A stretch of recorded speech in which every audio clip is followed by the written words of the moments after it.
everybody. I'm really sorry that this was late. I'd like to thank very much the team of Good Relations for sparing their time to come and talk to us today about careers in PR, something that we haven't actually discussed yet in our webinar series. And we have three people from Good Relations here. We have Lawrence Collis, who is the Executive Director at Good Relations. We have Arti Bolsara, who is an Associate Director, and Harriet Atkinson, who is Account Manager. Now, I'm going to ask a series of questions about them, and they're going to give insights into their roles, insights to where they fit into their company and into the PR industry in general. And also, they are part of a larger group, and I think they will discuss a bit how Good Relations fits into the larger group of VCCP as well. And so, hopefully, at the end of this hour, you will have a much greater understanding of what it takes to work in the PR industry. So let's start with Lawrence. And Lawrence, tell us what you do on a day-to-day and what your role is and entails. Sure. So I'm an Executive Director of Good Relations, and I head up the consumer offering within the business. So consumer essentially means we work with any brand that essentially is consumer facing, that is looking to sell products and services to consumers.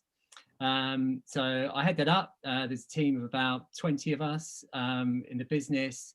My role essentially is to ensure that everything is running as smoothly as it can be in terms of delivering work for our clients. So that is things from up the top in terms of managing our P&L and finances, to making sure that we've got the right resources in the right place, to also making sure that we're having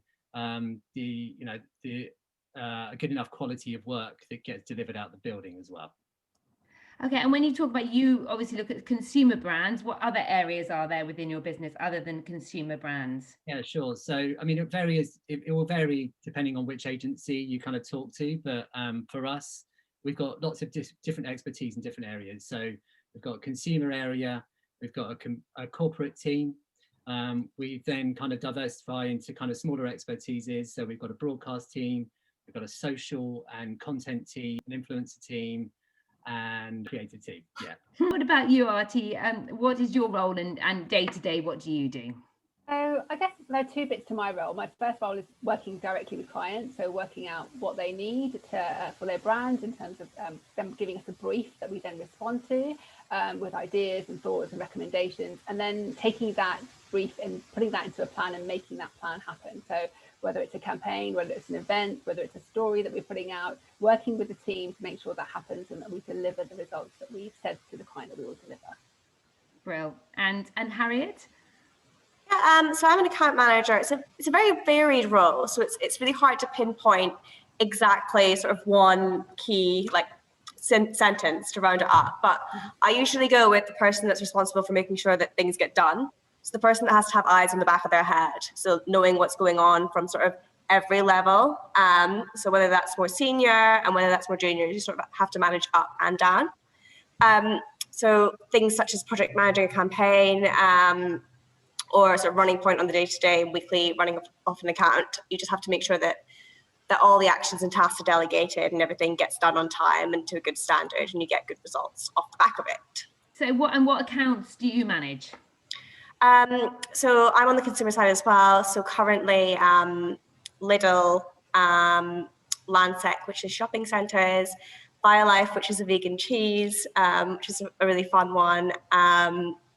And then various different projects come in as well, as and when. Okay, so tell me about your career today, and I'll ask everyone this. Where did you start and how did you get to where you got today? Yeah, of course. So I actually did PR at university, which makes sense. I'm now in a PR role. But I did that actually after dropping out of a philosophy course, just because it was something that was more vocational. You could see like a tangible job that could come out of it, which is what I liked about studying something like that. And it translates into the real world. And then what I did in my third year of university was a placement year. So you have 10 months, you apply to different placement roles, and you have to go work for those 10 months, and then you go back to your final year of university afterwards. And I think that was the most useful part of my university course, was just getting that 10 months experience. And I know when I went for a grad job, they didn't even mention anything about the course when they told me I got the job. We were really impressed that you had that experience. So I think it was invaluable. I didn't even ask actually to see my proof of my degree. All that really mattered was the experience, which I think says a lot about what employers look for. But yeah, and then I started my grad scheme about 4 years ago. And then I moved to another agency, and then a couple of years ago, I moved to Good Relations. And so obviously you chose a PR, doing a PR degree, and I believe you did that at Bournemouth. Is that correct? Yes, I did. Yeah. And Bournemouth obviously is it's a pretty good university for all the kind of PR and marketing and things like that. If you're looking looking at a degree which is specific. And what about you, Artie? What was your way into the PR industry? Slightly different, Harry, actually. So when I left school and I went to university, I basically wasn't really sure what I wanted to do. So I did the subjects I enjoyed. I did English and history. Before I went to university, I actually took a year out. I didn't get the place that I wanted to, so I thought I'd reapply, and I started working in offices. I worked in marketing companies as office juniors, and I have to say that gave me a lot of experience actually in terms of office skills, working with emails, typing, talking to people on the phone, which I absolutely hated. So that was great, having to force me to do that. So that was great. And then I went to university, I did English and history. And then again, when I left, I really wasn't sure what I wanted to do. So I went back into work, did a lot of reception work, a lot of PA work. And then I kind of worked out that I actually did want to go into PR. I didn't really know anybody in PR. So I used the skills that I had, and knowing that I had a really good background in admin and being a PA, I became a PA at a PR agency, a very small one. And it was great because I was able to work more on the account side and work with clients, work on the events, which is great. So I built up a bit of experience, got to know the industry a bit, got to know a bit about what it was all about. And that really kind of helped me decide that that's the area that I wanted to go in. And then I was lucky enough that one of the colleagues that I worked to went to another agency, and she recommended me for a role there. And I came in and spoke to them.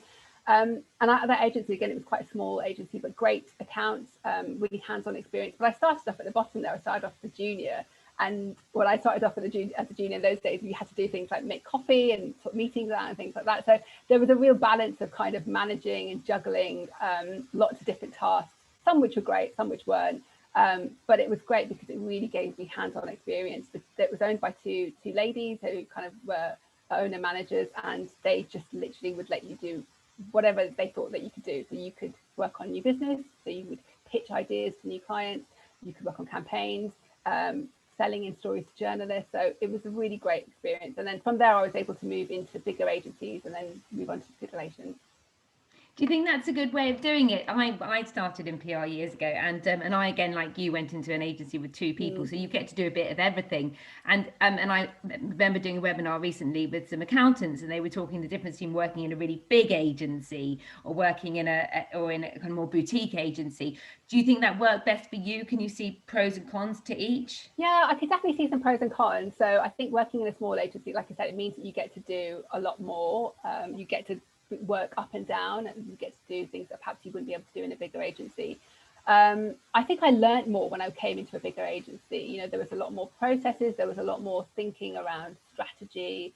I got a lot more experience in terms of the breadth of PR that we were doing, because there was just more accounts to work on, there was more people to learn from. So there's definitely pros and cons. It was a big leap actually moving from a small agency to a big agency, because I think you kind of understand that it's a big move, but it definitely, I think working at a small agency definitely gave me that foundation and the confidence to be able to do that. Okay, cool. And Lawrence, what about you? What about your career? I mean, what did you do at university, and how did you move up to where you are today? Yeah, so I did economics and philosophy at Nottingham Uni, and enjoyed it. It was great. And I think the thing that I missed, though, it was quite sciencey and obviously maths focused, but I kind of craved a kind of a creative outlet. And at university, I ended up actually setting up a lot of club nights in Nottingham that became really, really successful. And we built that up into our own company, me and two other friends. So when we finished university, we had 6 club nights up in Nottingham, we had 2 in Brighton, we had our own record label. And and that was going well, and then didn't. And actually, my whole family comes from a media background. So my dad's in advertising, my brother's in advertising, my godfather's in advertising. There's a big kind of ad scene, I guess, within the family, and kind of a creative environment. And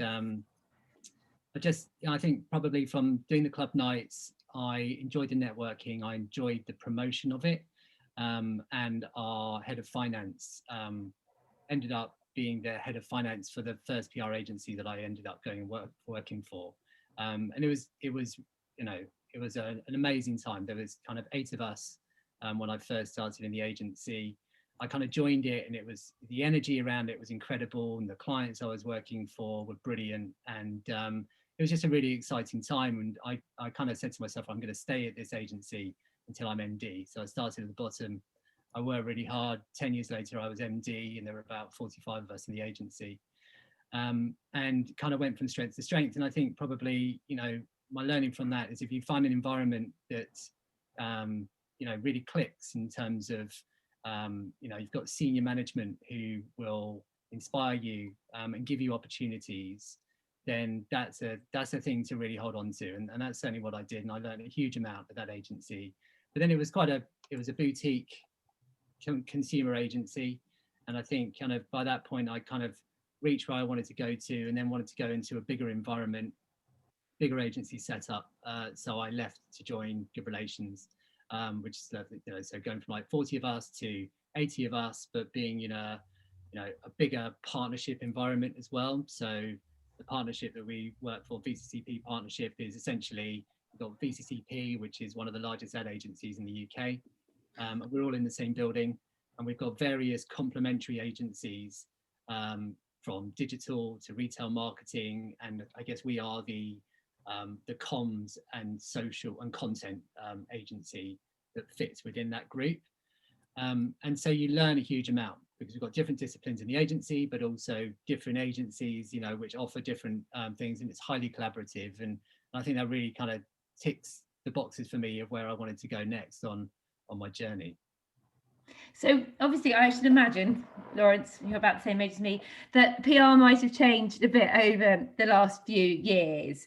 And have you seen those changes from, I don't know, to more kind of broadsheet PR to now there's so much more digital side of things? So could you tell us a bit about the changes and all the different areas there now within PR?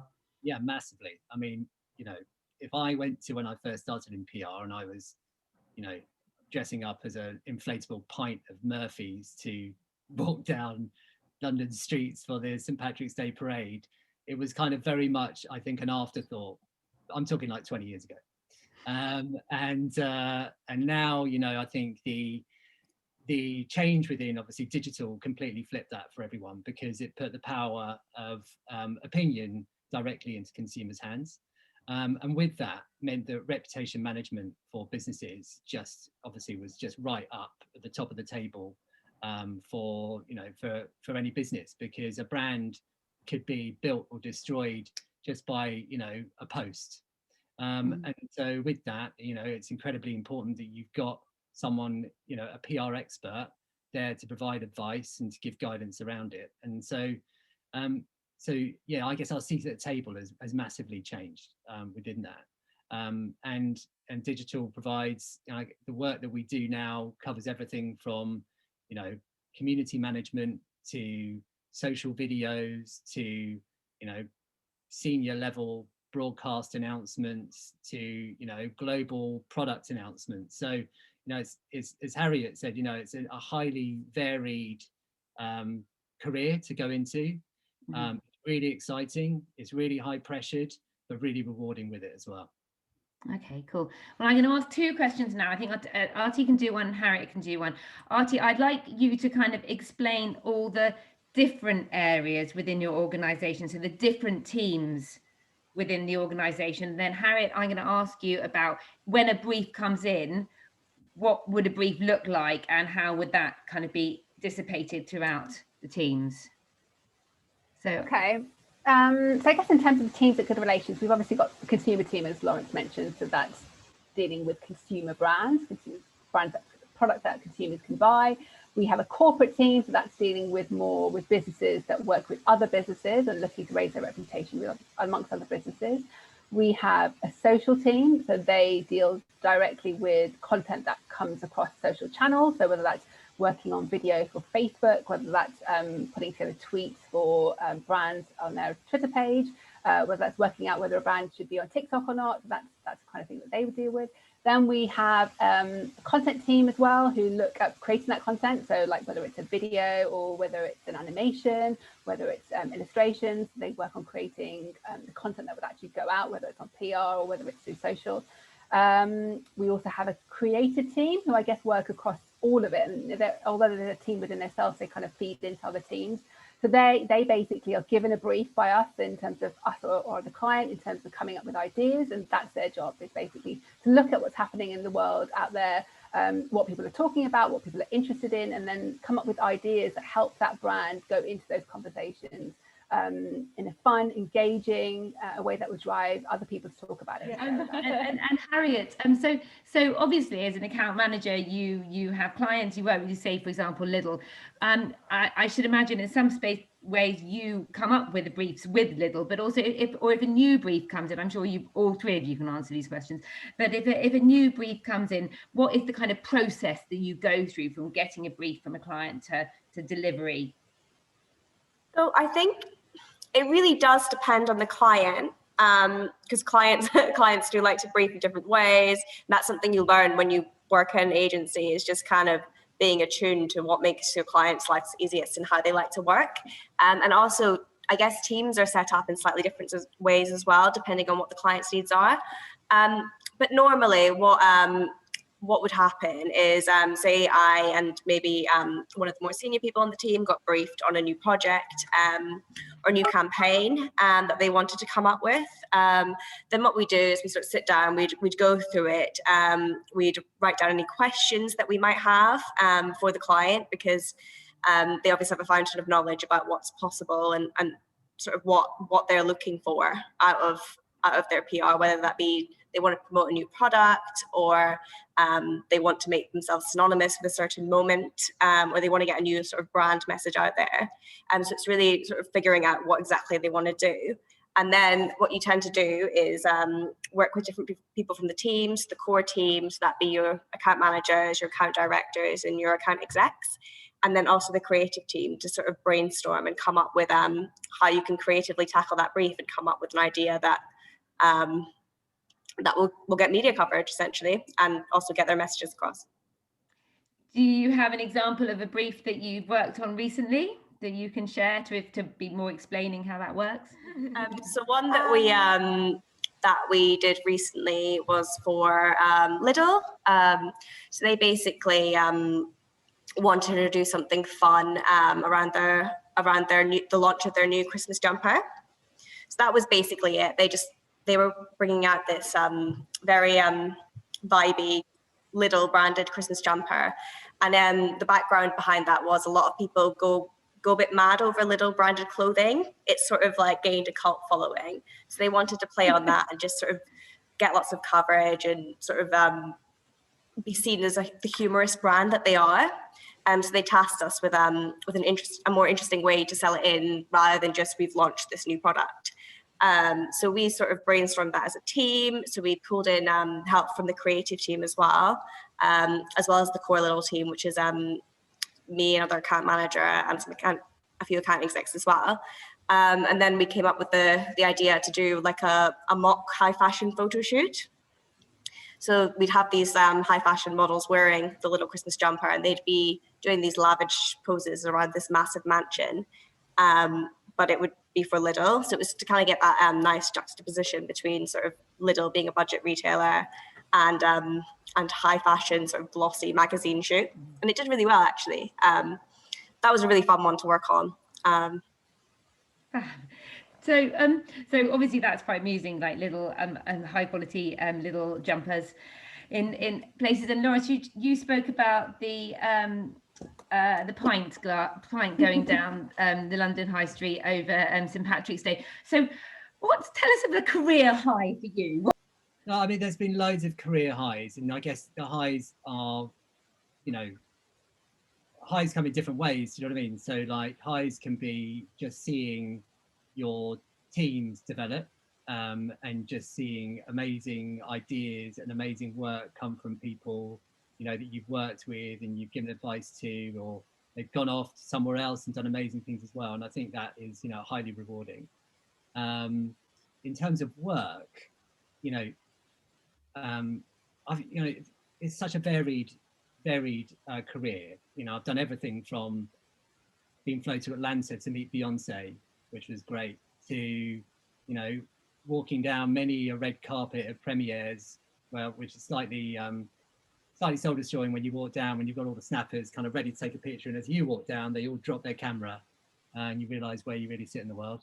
And then, or through to, you know, real global moments, you know, so launching Alexa into the UK was pretty amazing, because it was kind of all eyes on a new technology that would change consumer behavior forever. And actually bringing that to the UK and being right at the forefront with the media on the day, and just feeling the energy and the buzz of the news that was going to be announced that you already knew all about, you know, and were already an expert in, because you have to get your head around the product so you can take the media through that already, was really exciting. And then you kind of, you know, immediately after that conference, you know, you're just seeing the world come to life in terms of coverage and discussion, online discussion around it as well, is amazing. So did you actually win the job to launch Alexa in the UK? Did you do a pitch to win that? Yeah, well, I headed up Amazon for 3 years. Yeah, so we looked after all of their hardware. So that'd be everything from Kindle to Echoes, but also I looked after their entertainment side, so Prime Video essentially, and announcing all of their key programming for that too. And Artie, what about you? What's been a career or high? You can give more than one example. Yeah, like Lauren said, there's so many. I think that I think a high is just the amount of varied work that you get to do. I mean, no day in a PR agency is ever the same. You will come in and you'll be doing a photo shoot one day. The next day you'll be writing a pitch document for a client. The next day you might be talking to a journalist about a story. That is really motivating for me, because I think that that's one of the great things about PR, is that it is so varied. So if you're somebody who actually really likes to know exactly what you're doing every day and wants to be doing that same thing, then PR is definitely not for you. It's great because you get to do so many different things. Every year is not the same. Every account is not the same. You know, I've done things where, for example, when we were promoting sausages on behalf of British Sausage Week, we went on a week-long tour with a pub landlord, finding Britain's best sausages. We looked at, you know, sausages from across the country. That was great, being able to work on that, meet lots of different people, work with fairly famous people as well. But also we worked on a story for B&Q, which people might remember, but we basically did a story around a memo that was sent out to B&Q stores to prepare them for the fact that there was going to be a film called 50 Shades of Grey coming out, and that perhaps people might be buying things in store. And that story did so well that it went, I mean, it's the only time in my career that I've come in the next day and seen every single newspaper cover a story that we've gone out with. And it happens very rarely in your career, but when it does, it's a massive, massive thrill. And it's amazing to think that you helped come up with an idea which now is out there in the real world, which people are talking about, which is causing people to go into your clients' shops and buy their products. And it's a really amazing feeling. Oh, wicked, brilliant. And Harriet, what about you? What about you? So I think both my sort of career highs or highlights kind of tie into points that Artie and Lawrence mentioned. So the first one being, I think, because I've been sort of working in PR for around 4.5 years now, and I think it is when you sort of progress sort of my level, and you have new people coming in who've just started out, it's kind of training them and seeing them develop and helping them develop and sort of passing on your knowledge. I think that's really rewarding, and it kind of makes you realize how far you've come as well and how much you know. And you're sort of, you know, helping other people learn those skills as well. And then again, what Artie said, I think you never get tired of well, I've not so far, got tired of seeing a really great piece of coverage land that you've secured. So whether that be sort of a full page is always great, a double page spread is even better, and a front page is gold dust. And also it just really helps if you've helped shape that angle, if you've helped come up with the idea, and then you can see that sort of in real life, you can see that in a newspaper, on a website. It's just really exciting, and you're sort of helping to shape culture. Yeah, no, great I job. really understand that. I really understand how that works. I think that, Harriet, you obviously you say in year 4 of your career. So Lawrence, would you be able to track us through how a normal, because I think one great thing about something like PR is that there is a great career progression from, like, entry level through. So Lawrence, would you be able to talk us through that kind of career progression, and also then tell me what you would look for in people at an entry level, and actually maybe all 3 of you could say about what you might look for. But Lawrence, if you could track us through the progression. So if I talk through GR, so we have a grad entry level. So we have something called the table. So if anyone who's watching is interested, the table is now open. To get a seat at the table, essentially you just have to look at our LinkedIn on a recent post, and you can apply there. And you'll come in as a grad, and you'll be a grad within the partnership, actually. So you will have the opportunity to learn from different areas of the partnership, not just PR, if that's something that interests as well. But generally you have a home, you see what I mean, of the agency that you kind of ideally want to work in. And then we kind of put, in terms of, I guess, if you were looking at time frames, it's that we have a focus of getting people up to an account manager in 3 years. So you go from grad to account exec, senior account exec, account manager. And then you kind of start to, I guess the traditional route is then you have senior account manager, account director, senior account director, associate director, director.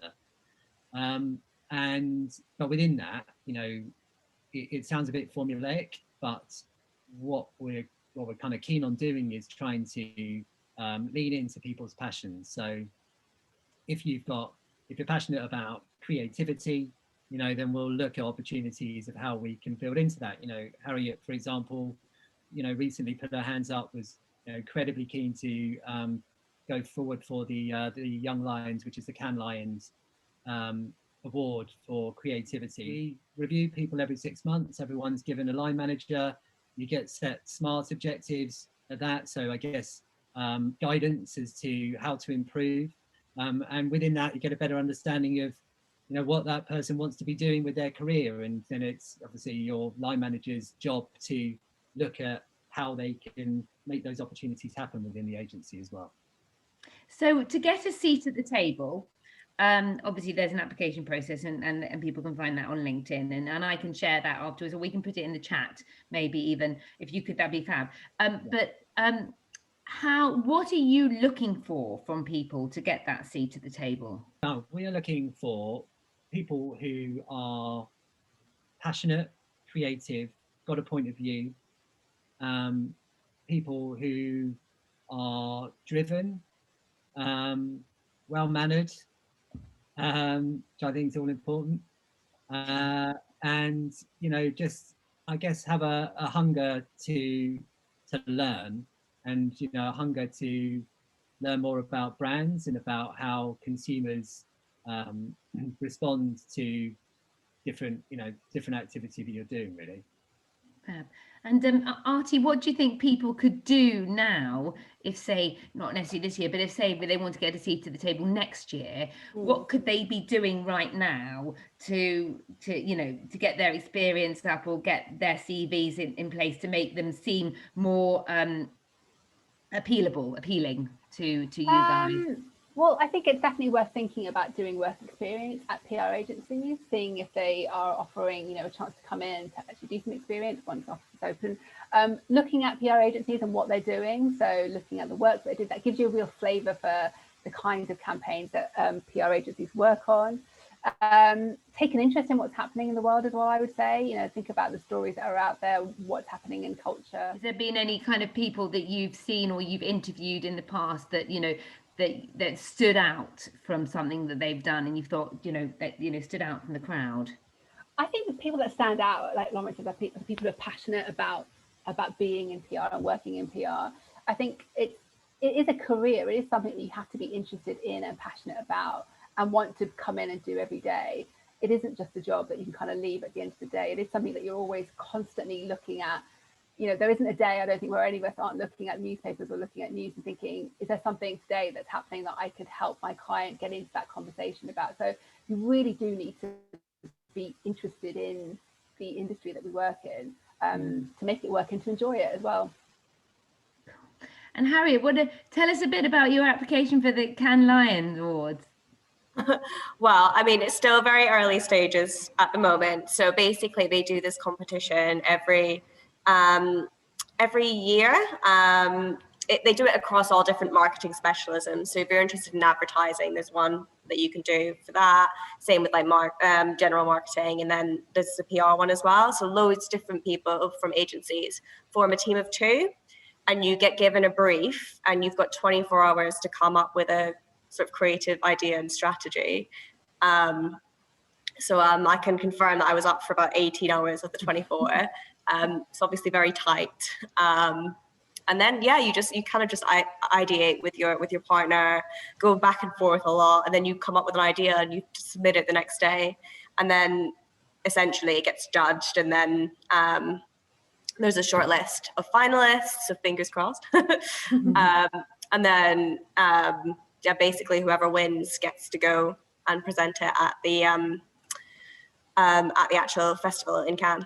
But it's stuff like that which is great about our industry. There's loads of different competitions people can take part in. There's loads of different mentoring schemes like the PRCA do, and other sort of industry bodies. So there's a lot of like professional development and help you can get outside of your workplace. Mm-hmm. Oh, that's interesting. That's really interesting. Who were you working with? Were you working with somebody, an account manager like yourself? Were you working with somebody more on the creative team, or who were you? Yeah, I was working with a woman on the creative team. So I have an interest in that sort of side of my job. So it was good. It's good to find someone in your agency that you can kind of work alongside and learn from, if that's not your particular specialism.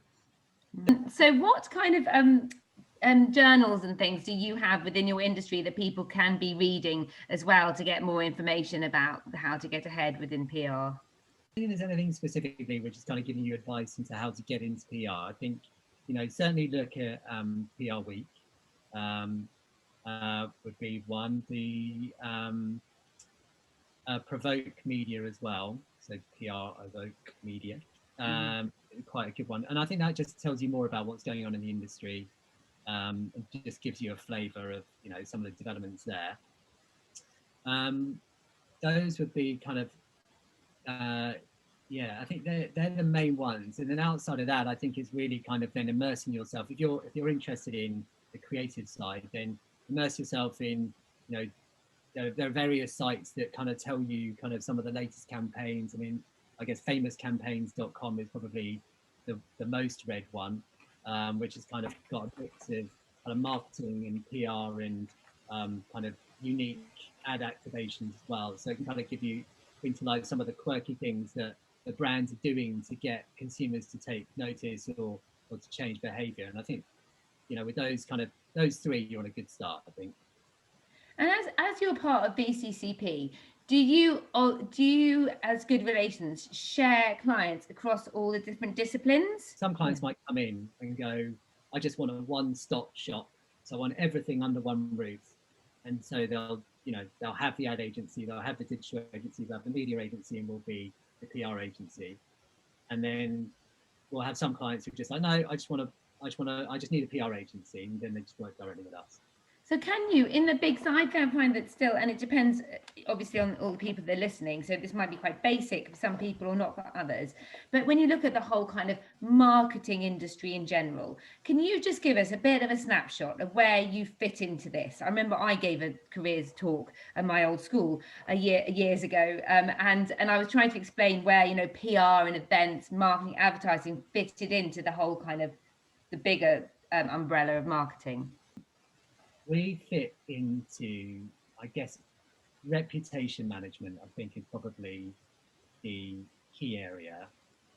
So we manage a brand's reputation, or, you know, or what we want people to know or ideally think about the brand and their products. And in doing so, we can drive change, and change might be encouraging someone to actually go and buy the product, or to think differently about that brand. So, and we do that through what we call earned media. So you've got owned media. Owned media is a brand's owned channels, the channels they own, so their website or their social channels. So they have complete control over that. Then you've got paid media, which is advertising. So you pay money to put something up which tells someone that a product is out there. And then we basically live in the space of earned media. And earned media is that you earn that media. So you speak to a journalist who then is, I guess, a third party who decides whether they'd like their readers or their viewers are going to be interested in that product, and then they'll publish it. And the thinking being that earned media is, you know, more effective when you get it right than paid media, and that's kind of understandable. So when you're, let's say you're reading a newspaper, or you're looking online and you see an ad come up, you kind of just flick it on and you don't pay much attention. Yeah, but if you've got someone that you respect, or like a great influencer is telling you how great this product is, you're going to be like, oh, okay, I'll go and check that out. And behind the scenes of that influencer or that journalist, there'll be a PR who has been talking to them about why this product is interesting and why their readers or their viewers should take notice of it. That's really interesting. That's really great explanation. That's really, I really understood that. So I hope everyone else does. That's fascinating. So Artie, I was going to ask you a question, that if people are going to now come and do, say, some brand analysis, to get to really understand a brand, which I'm sure is something that you guys have to do when you are when you're looking at a new client of yours. How would you say to people, to like, how would they assess a brand? What kind of research would they do to get under the skin of a brand, to really know it, so then they could PR it? Well, there are a couple of different ways. First of all is trying the brand out for yourself, so understanding it, whether it's, you know, trying the product or testing it out. Another way is to do research where we ask consumers what they think. So you can do polls, or you can do surveys where you find out what a large group of consumers think of the brand. So that gives you kind of a wider view of what people think of the brand, how they perceive it, what they think about it. You can also do some research in terms of how the media or third parties are already talking about the brand, so what they've already said about the brand, what they understand about the brand, and how it works. And then also you can look at competitors as well. So how's that brand perceived within the competitor set? So, you know, if you're looking at Diet Coke, for example, or Coke, you know, how does Pepsi fit in within the mix of the wider Coke and Coca-Cola and other brands, and looking at kind of what they offer versus their competitors. Great. And Harriet, so as an account manager, which obviously is where people will be people that are listening now will be aspiring to get to in the next few years, can you give us, and I know no 2 days are the same, which is what everyone said here, which is what makes PR so great, but if you were going to say a kind of typical day and look at different areas that you would be looking at in that day, how would it work? Yeah, it's so cliched, isn't it? No day's the same. But honestly, like, I think PR is just one of those where it's like you could write your to-do list and then like it could get thrown out in the space of an hour. Like, it's because of we're in a 24/7 news cycle. Like, it's just kind of the way of the world. But I will give it a crack. So I would say a lot of sort of what we do is, you know, speaking to journalists. We do that on a daily basis. You know, we're always trying to manage relationships with journalists and get positive coverage for our clients. So a lot of the time, we'll be doing what's called a sell-in, which is when you've got a news story, such as a new product launch or a campaign launching, you will, sell that into the media. So you'll email and call journalists to try and get them to write about your story. This is the simplest way, I guess, to explain it. So sort of my role would be to sort of oversee that. So to make sure that we've done all the legwork ahead of it. So say it's a product launch, we've got all the assets ready. So we've got a press release, it's all approved from the client. We've got all the right images, we've got all the right information. We know which journalists to target. We know who's going to be interested in the story. And we've sort of agreed with the client what success looks like.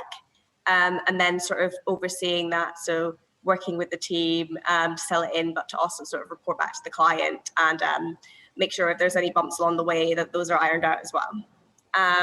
And then other things, we do a lot of photo shoots, especially if we're launching something new or different, and a photo is often a really good way to tell a story.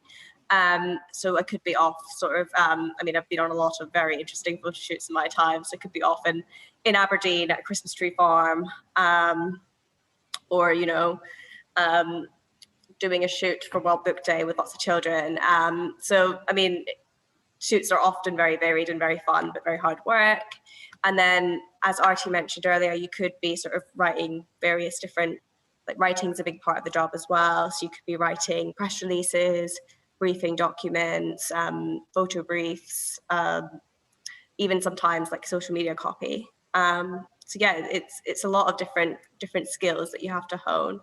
And then also just keeping aware of what's going on in the news. So just doing that sort of every day, seeing if there's anything you can jump off of, making sure that you kind of checking news websites every day, and sort of I do it sort of every couple of hours, just so you're always kind of in the loop of what's going on and how you could use that to benefit your clients or how it could impact your clients.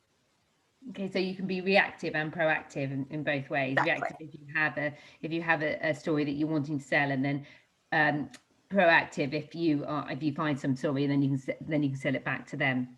Yeah, exactly. That's really good. Now, you obviously, all of you have come through PR and consumer PR side of things. A lot of that is writing, isn't it? Or being very, very good communicators.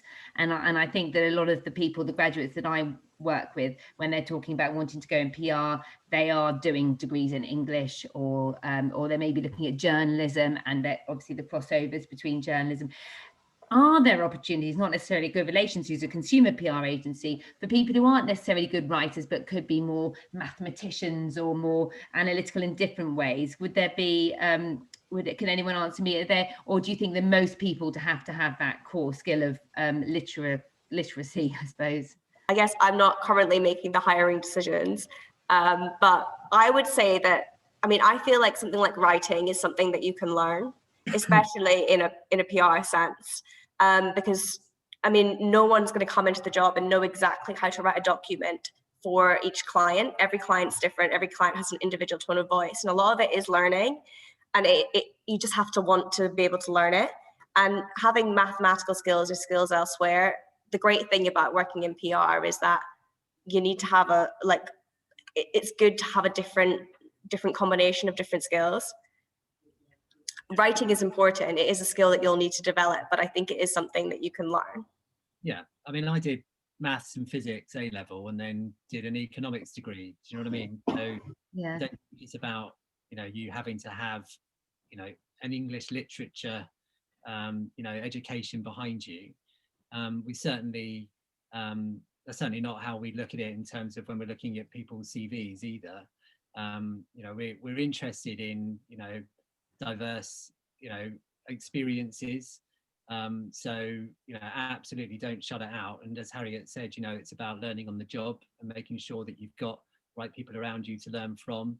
And I guess if you wanted to look up a career in it, start to test the agencies as to do you have a line manager, do you have mentors, what's your training program like as well, because it's those that are really important so that you can develop into a great expert in your career. Yeah, so if people are looking to go into into PR? There are obviously loads of different areas, you know, consumer PR, financial PR, you know, digital, whatever. So do you obviously from that, what are your two suggestions? I suppose it is to really to understand yourself better so you can research the market and also I think, you know, depending on the PR agency you want to work for. So a lot of PR agencies set up differently. So some like us will have a, you know, separate creative department. So you can still work in a PR agency, but not necessarily have to do the press release writing. You can just be involved in just generating ideas. You know, some agencies have a planning department. So that's about just looking specifically at the strategy for brands, and, you know, and that is very data centric. You know, so, and that's there I guess with the real big agencies, I guess you'll start to get these kind of different teams of expertise around it. So yeah, I mean, I guess it's kind of, it's not pigeonholed into, you know, if you want to get into PR, doesn't mean that you have to write a press release, you know, and speak to journalists. You know, there are other teams, you know, that all are equally important to make sure that we deliver the best result for the client. So yeah. What do you say is the best thing for you about your career that could really inspire people to join a career in the PR industry? If I'll ask all three of you separately, Lawrence first. I think it's going to be the word of the call, really, which is variety. You know, but it really is. You know, and you know, we have, you learn so much because you work across so many different brands. You become experts within them, kind of, you know, you have to almost like within a couple of weeks, you have to understand their industry, how they work, how their infrastructure works, understand the products, understand their consumers and who they're targeting, and get into the psyche of the consumers and what's going to appeal to them. And with that means that you just learn so much more about the world incredibly quickly. And it means that no one day is the same. Fantastic. I've got a couple of questions I'll ask, and then I'll come back to you. As a PR agency, do you often work on fast reactive communications, responding to brand crises? And how quick would a turnaround be? Or would this fall to brands' intern social teams? And I worked on account for B&Q, and we looked after their crisis comms. So you can imagine they have over 200 stores across the UK. So that's a lot of stores. That's a lot of things that are happening every day. And it is very fast paced. I mean, you're often working at the pace of a journalist. So if a journalist is writing a piece, they will want it immediately if it's online, or if it's the next day, it will be that day. So you always have to, you obviously have to work out what the facts are, work with the client to work out exactly what's happened. If it's an issue, what's happened, where did it happen, how did it happen? And then work out what the best recommendation is to your client in terms of how you can manage the issue, deal with the facts, but also address any kind of issue that might come up with an impact on their reputation as well. So it is very fast paced. It's not for everyone. Not everyone enjoys it, but it is something that you can get better at and you can learn at. It was something that I had no training in it when I first came on board with B&Q, and I'd never done any crisis issues, but it's something that you actually then, once you kind of get the hang of it and you understand it and you learn and you appreciate the kind of different scenarios that can play out, it can be, you can get quite a good high off it sometimes, I think. And do you find you with other people that actually then deliver the comms, or do you suggest they go back and deliver it themselves? So we'd often be the first point of call. The journalist would call us for a comment, and then we would work with the client to work out what that comment would be, and then we would deliver it to the journalist. And then, you know, sometimes you'll get responses back from the journalist. It's not quite what they want, so then you're having to manage that relationship and that query to make sure that actually you get the information and the message that you want to get across to the client. Great, thank you. And George is asking, do opportunities exist where you can specialise, as in charities, tech, public sector, food? I'd say there are. I mean, there's so many agencies out there. So there's definitely tech-focused agencies and food and drink as well. Charity, I think there's a few. I think you just need to sort of do your research and figure out whether you want to go to a place that does one specific sector of one specific industry, or if you'd rather sort of do a more like a sort of just general consumerist. Yeah, and I think you've got to, that's a good point, is, you know, probably if you feel really passionate about something, so, you know, if it's about not-for-profit organizations and working with them, and that's where you want your career to go, then there are a few agencies that focus solely on that area. If you're not sure, then I would probably go a bit more generalist, because it'll give you a sense of what you do and don't like. And actually, it's more difficult to go from necessarily, if you were just into charity and you then wanted to go to a generalist agency, 3 years down the line, there is a danger that people start to pigeonhole you into one particular environment, and it can hamstring you a bit if you then wanted to go and diversify. Yeah, that's really good advice. That's really good. And these big agencies will do multiple sectors anyway, won't they? So yeah. So, I think sometimes you can be surprised as well by what you thought you might not like doing in terms of a different sector, and then what it turns out you are interested in. And so, Artie, when you say, if you were going to do a career in PR, what would you say would be, what makes you tick? What makes you get up in the morning? Well, I'm going to build a little bit on what Lauren said. It's definitely the variety, but also I love working with the people. So I think the amount of people that you get to work with on a daily basis, so not only your team, but with clients, with journalists, with other agencies. We work with a lot of different agencies across different specialisms as well. So it's definitely, as Lauren said, you learn a lot from other people and from other people's expertise. And that's great, because it means you're always learning. Even at my level, I'm still learning new things every single day, and I don't think you get that in every single industry, or you get to a stage where you kind of know it and you're an expert. But actually, because of the industry you work in the media and also in technology, it's changing every day. So that can be quite invigorating. Great. I have a question here. What would the ideal personality mindset be for a career in PR? Yeah. Well, I don't think we don't hire like one personality. Absolutely not. I just think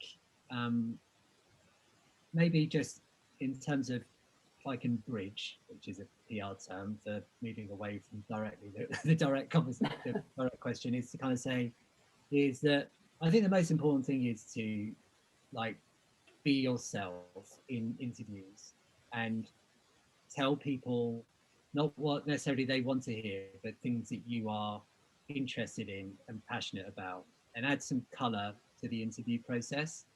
You can get interviewing is a very nerve-wracking thing, understandably. But the problem is certainly when we're looking at people, we want their personalities to shine through.